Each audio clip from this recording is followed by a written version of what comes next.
বিশ্বের দীর্ঘতম সমুদ্র সৈকত কক্সবাজারে জাতির পিতা বঙ্গবন্ধু শেখ মুজিবুর রহমানের বালুর ভাস্কর্য নির্মাণ হচ্ছে। মহান বিজয় দিবসে দর্শনার্থীদের জন্য উন্মুক্ত করা হবে ভাস্কর্যটি। কক্সবাজার থেকে সারোয়ার রাজু মানিকের পাঠানো তথ্য ও ভিডিওচিত্র রাজীব আহমেদের রিপোর্ট। কক্সবাজার সমুদ্র সৈকতের লাবণী পয়েন্ট। রাত দিন বঙ্গবন্ধুর ভাস্কর্য নির্মাণে ব্যস্ত সময় কাটাচ্ছেন ঢাকা বিশ্ববিদ্যালয়ের চারুকলা ইনস্টিটিউটের ভাস্কর্য বিভাগের 10 জন শিক্ষার্থী। তারা সাগর সৈকতে 10 ফুট উচ্চতার আবক্ষ একটি সহ 2টি ভাস্কর্য নির্মাণ করছেন।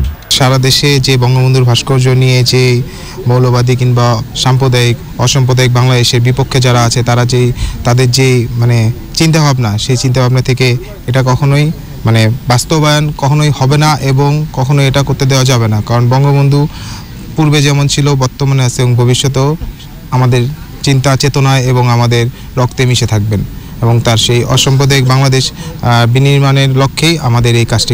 ব্র্যান্ডিং কক্সবাজার নামের একটি সংগঠনের উদ্যোগে জেলা প্রশাসনের সহায়তায় নির্মিত হচ্ছে ভাস্কর্য। সমগ্র কক্সবাজারবাসী এর প্রতিবাদ জানাতে চাই যে আমাদের জাতির পিতার ভাস্কর্য বাংলাদেশে থাকবে, আমাদের জাতির পিতার অস্তিত্ব পৃথিবী যতদিন আছে ততদিন থাকবে।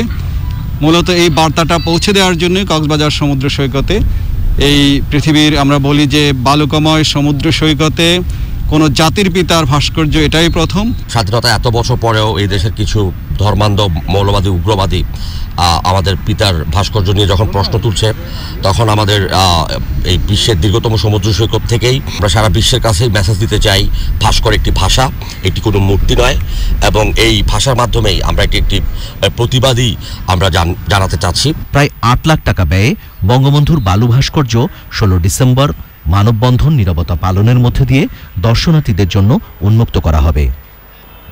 Rajib Ahmed, channel I.